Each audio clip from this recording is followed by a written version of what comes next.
Crafting YouTube channel में स्वागत है दोस्तों आपका। आज वैज्ञानिक विधि से मैं बताऊंगा सफ़ेद पेठा की खेती। आज मैं बताने जा रहा हूं सफ़ेद पेठा की खेती, उन्नत खेती वैज्ञानिक तरीके से कैसे की जाए। जैसा कि इसके लिए खेत की तैयारी करनी होगी। 1 एकड़ में 2 ट्राली अगर गोबर की खाद ले लेते हैं अपन, गोबर की खाद एक बार अगर डाल देते हैं और अगर बेड विधि से लगाना चाहते हैं अपन तो इसमें मल्चिंग पेपर लगेगा और अपन को सीड चाहिए अच्छी क्वालिटी के, जैसे कि हाइब्रिड के बीज होते हैं। देसी बीज से भी कर सकते हैं पर हाइब्रिड के सीड बहुत अच्छे माने जाते हैं। इस खेती में ज़्यादा लागत नहीं आती दोस्तों। इसकी खेती बहुत आसान खेती है। इसको ज़्यादा पानी भी नहीं चाहिए रहता। अगर अपन लगाना चाहते हैं खेत में तो इसके लिए अपन को मार्च अप्रैल के महीने में अगर इसके मल्चिंग पेपर से बेड बनाकर बेड विधि के साथ ड्रिप सिस्टम के साथ अगर लगा लेते हैं अपन और इसके पौधे अगर उगा लेते हैं तो अच्छा मुनाफा देखने को मिलता है। जैसे कि अगर एक पेड़ पे लगभग अगर 50 से 60 फल अगर आ गए और 5 रुपये 6 रुपये का एक जो है किलो पे गया और 10 किलो 12 किलो का अगर एक कद्दू हो गया तो आप वैसे ही समझ लें 50-60 रुपये का एक कद्दू हो सकता है। लगभग 50 से 60 यानी 600 से 800 और अधिकतम 10 यानी 1000 रुपये प्रति कुंटल बिकता है जी। फुटकर विधि में अगर बेचोगे तो लगभग 20-30 रुपये किलो बिकता है, लेकिन बड़ा किसान उसके पास इतना टाइम नहीं होता कि वो फुटकर बेच पाए। होलसेल रेट इसी तरीके के होते हैं। अगर देखा हो आपने गांव में छोटे मोटे खुद ब खुद उगाते हैं, इनमें कीट की ज़्यादा संभावना नहीं होती। एक मक्खी होती है लाल कीड़े वाली, उसका स्प्रे भर करना रहता है। छोटा किसान अगर 1 एकड़ में अगर इसका खेती करना चाहता है तो लगभग उसको मोटा अंदाज बता रहा हूँ मैं 12 से 13 हज़ार रुपये की लागत आएगी और वो उस 1 एकड़ ज़मीन से लगभग 1 से 1.5 लाख रुपये कमाई कर सकता है, क्योंकि इसमें ज़्यादा कीट नहीं लगते हैं। जब बरसाती मौसम में खुद ब खुद हो जाता है। सिर्फ एक लाल मक्खी का प्रकोप होता है, अगर उसका स्प्रे कर दिया जाए तो इतना ज़्यादा कोई खर्चा नहीं आता है इसमें। हर 14 दिन 15 दिन 20 दिन के अंतराल पे अगर एक बार इसमें खाद दे दी जाए तो फल की अधिक संभावनाएं हो जाती हैं और फल अधिक आते हैं। मैं ये बताने की कोशिश कर रहा हूँ आपको कि पेठे की सफल वैज्ञानिक तरीके से अगर खेती की जाए तो इसमें ज़्यादा लागत नहीं आती, ज़्यादा मेहनत का काम भी नहीं है। ये आपको एक बार लगाना है और लगभग 120 से 85 दिन की 112 दिन 15 दिन जो वैरायटी जैसी होगी उस प्रकार का इसमें समय लगता है। वैरायटी के ऊपर है, एक हल्की वैरायटी होती है, एक हैवी वैरायटी होती है। अब आप कौन सा लगा रहे हैं या आपको चुनाव करना होगा, लेकिन हमारे हिसाब से तो हाइब्रिड सीड बहुत अच्छे होते हैं, उनको ही चयन करना चाहिए। जैसे कि संकर नस्ल की जो होती हैं प्रजातियाँ, मार्केट में आप दुकान वालों के पास जाएंगे तो वो अच्छी किस्में बता देते रहते हैं, क्योंकि मार्केट में हर साल नया बीज नई चीज़ें आती रहती हैं। अब मैं अगर नाम बता भी दूं और आपको वो ना मिले मार्केट में तो आप बोलेंगे भैया झूठ बोलते हैं, भैया ने गलत जानकारी दी है। तो मेरा कहने का ये मतलब है कि आप सीड दुकान में जाएं, जो बड़ी दुकानें हों, जैसे आपके शहर ज़िले में जो बड़ी दुकानें हों उनमें जाएं। नई सीड की लॉन्चिंग होती है, उनसे आप बोलें कि भैया हमको अच्छी वैरायटी चाहिए, तो वो निकाल निकाल के दिखा देंगे। आपको जो भी सीड उसमें पसंद हो, जो आपको अच्छा लगे, जिसकी आप भरोसा कर सको, वो सीड चयन कर लें। मेरे बताने से अगर आप वो सीड ले आते हैं और वो कॉपी सीड निकल जाता है, यानी डुप्लीकेट निकल जाता है और आपको उत्पादन नहीं मिलता, तो आप बोलेंगे आपने गलत चीज़ बताई। तो मेरा तो ये कहना है कि किसी पे भरोसा ना करें। यूट्यूब पे कुछ चीज़ें फेक बताने के लिए लोग करते हैं, लेकिन मेरा एक रियल मसला है कि खुद उस पर रिसर्च करो और खुद लोगों को जागरूक करो कि भाई कैसे अपन खेती कर सकते हैं। मार्केट जाएं, छोटी मोटी दुकानों से अगर लेंगे तो 100 रुपये की चीज़ जो है आपको 200 में दे देंगे। बड़ी दुकानों में जाएं तो वहाँ पे आपको रेट, जो रेट सबके लिए है वो रेट आपके लिए लगेगा। शहर में जाएं, बड़ी दुकानें जो होती हैं उनमें जाएं, उनसे बात करें, पूछें कि भाई हमको इसकी खेती करना है, इसमें अच्छी वैरायटी दिखाओ। अगर होगी तो वो दिखा देंगे और नहीं तो वो कोई सी भी वैरायटी आपको पकड़ा देंगे, तो आप ले आओगे और महंगे दामों पे ले आओगे। तो ऐसे में आपको किसी पढ़े लिखे व्यक्ति के साथ जाना चाहिए जिसको उसकी थोड़ी बहुत समझ हो, ना कि किसी के भी साथ चले गए। उनसे बात ऐसी करो कि अगर लगाना है 1 एकड़ में है तो बोल दो हमें 10 एकड़ में लगाना है। क्यों? क्योंकि 1 एकड़ बताओगे तो वो बैठा ले रहेंगे। भैया अगर अच्छा लगेगा, अभी मैं सैंपल के तौर पे ले जा रहा हूँ, बात सही भी है कि आप सैंपल के तौर पे ले जा रहे हैं। अगर आपको फ़ायदा होगा तो आप तो फिर 10 एकड़ में लगाओगे ना। अगर एक बार आपको प्रॉफिट हो गया तो आप बोलोगे हम तो भैया 10 एकड़ में लगाना है, इसलिए कि हमको अच्छा फ़ायदा हुआ रहा 1 एकड़ में। इसकी 10-12 दिन में 13 दिन में सिंचाई अगर कर देते हैं आप, वैसे खुला ज़मीन में भी लगा सकते हैं, बिना मल्चिंग पेपर के भी लगा सकते हैं।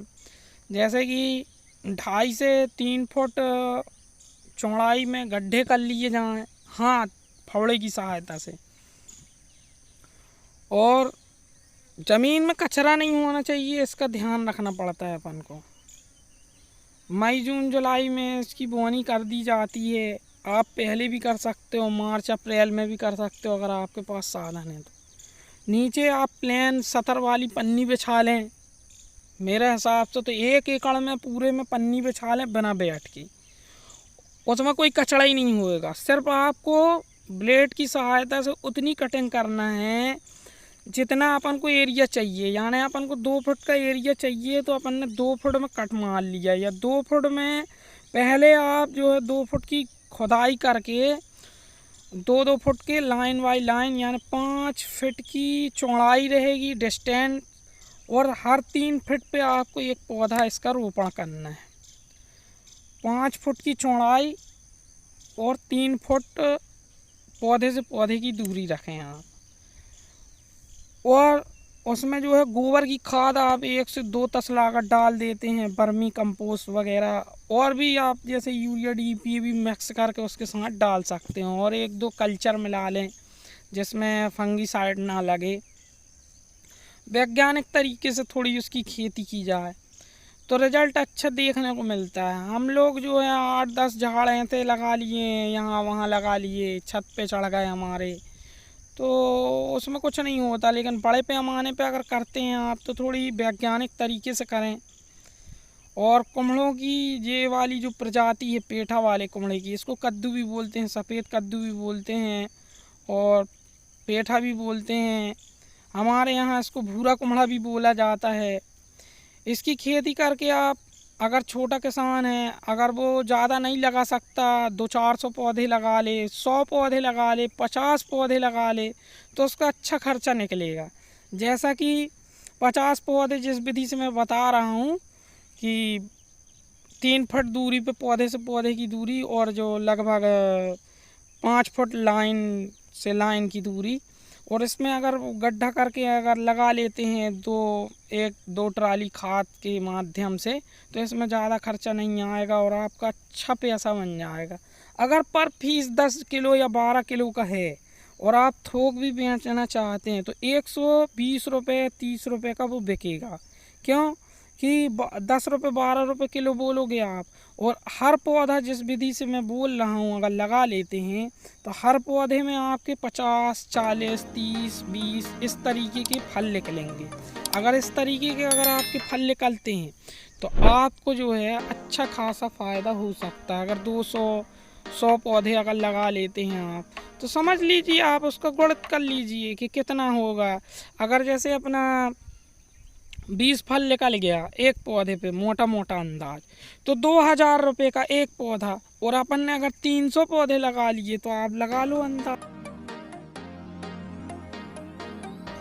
है ना। तो इस तरीके से आप अपने घर गांव में रह के अच्छे से खेती कर सकते हैं, और वैज्ञानिक तरीके से अगर करते हैं तो और अच्छा रहेगा। जो मेरे पास जो है एक कुमड़े का पौधा लगा हुआ है और यहाँ से जो सटक गई है वहाँ पानी भी चल रहा है, आपको अगर दिखाई दी तो वहाँ जड़ है तो मैंने वहाँ भी पानी छोड़ दिया है। और रोटोवेटर की सहायता से ज़मीन को अच्छी तरीके से जुताई बखराई करने के बाद मिट्टी में इसको लगाया जाए, अच्छा प्रॉफिट। बात कर लेते हैं मिट्टी की, तो मिट्टी किस प्रकार की लगेगी दोस्तों। इसमें मिट्टी जो है काली, पीली, दोमटिया, चिकनी मिट्टी, सॉयल जो है किसी भी प्रकार की चल सकती है। अगर दो मिट्टी भूरी रेतीली किसी भी प्रकार की मिट्टी में ये सरवाइव कर जाता है और अच्छे से उपज देता है। अगर इसमें अगर बर्मी कंपोस्ट वगैरह खाद दे देते हैं अपन तो उत्पादन क्षमता बढ़ जाती है। राज्यों में पेठी की फसल ली जाती है। असम, उड़ीसा, केरला, मध्य प्रदेश, यूपी, बिहार, छत्तीसगढ़, इन सब एरियो में इसकी खेती की जाती है और बड़े पैमाने पे इसकी खेती की जाती है। वहाँ तो देखा गया है कई कई खेतों में। बात कर लेते हैं इसमें कीट की, किस तरीके के इसमें रोग आते हैं। तो एक फल मक्खी करके एक कीट होता है जो डंक मार के सड़न पैदा कर देता है फल में, उसकी दवा का इस्तेमाल करना चाहिए। सफ़ेद मक्खी और फल मक्खी ये सब जो है डंक मार देते हैं तो फल इसमें सड़ने लगते हैं, तो इसकी दवा का उपयोग करना चाहिए, इसका छिड़काव कर देना चाहिए अपन को। और इसमें ज़्यादा कोई ख़ास ध्यान रखने की ज़रूरत नहीं होती। आजकल तो फंदे भी उपलब्ध हैं मार्केट में। फल मक्खी है इसको पकड़ने के लिए फंदे आते हैं, उसको अगर लगा दिया जाए तो वो फंस जाती हैं। कम समय में अधिक मुनाफा दे सकती है फसल। दोस्तों किसान साथियों, अगर आप चाहते हैं कि अच्छा मुनाफा लें तो इसकी कुछ दवाएं होती हैं, उनका प्रयोग अगर कर लेते हैं तो अच्छा उत्पादन मिलता है और सफलतापूर्वक जो है इसकी खेती हो जाती है। इसमें ज़्यादा कोई लागत नहीं आती दोस्तों। बाकी तो जैसा अपनी आम फसलें होती हैं ये थोड़ी हार्ड होती है। हार्ड ऐसे होती है कि नाजुक नहीं होती जी, ककड़ी से थोड़ी हार्ड होती है जी। लेते हैं इसकी अधिक उत्पादन और अधिक मुनाफा की किस प्रकार होगा। जैसे अगर ये 15 से मतलब 6 से 500 रुपये कुंटल से लेकर अगर 600-700 रुपये कुंटल भी अगर ये बिकता है और अपना लगभग ये 150 कुंटल के लगभग अगर हो गया तो ये 90,000 रुपये का बनता है। अगर इससे अधिक हो जाए तो अच्छी बात है। जैसे काट पीट के अगर इसका पैसा निकाला जाए 15,000 रुपये आप उसके निकाल दें पूरा जो लगा है तो आपको 70-75 हज़ार रुपये बच जाते हैं 1 एकड़ में। तो ये एक अच्छा विकल्प है। और भी जो छोटे किसान हैं जिनकी कुल ज़मीन जो आधा एकड़ 1 एकड़ ज़मीन है वो भी 100-50 झाड़ लगा के फुटकर रेट पे बेच लें। ये अकल और मेहनत दोनों अगर साथ लगाएं तो सफलता बिल्कुल करीब होती है दोस्तों। मेहनत थोड़ी सी और अक्ल भी लगाना पड़ती है मेहनत के साथ। 50 रुपये पर फल से 10 फल का 500 हो जाएगा। और 500 रुपये जो है 10 पौधे से, मतलब 10 फल से मिलेगा। और 100 पौधे में अगर फल निकल आए तो आपका 40-50 हज़ार रुपये तो वैसे ही निकल सकता है दोस्तों। किसान साथियों, छोटी छोटी बातों का अगर ध्यान रखते हैं अपन, और उस चीज़ को अगर अपन फॉलो करते हैं जो वैज्ञानिक तरीके हैं, तो अपन को घर बैठे भी पैसा मिल सकता, बिना मेहनत के भी घर बैठे पैसा मिल सकता है। ज़्यादा परेशान होने की ज़रूरत नहीं रहती थोड़ी सी।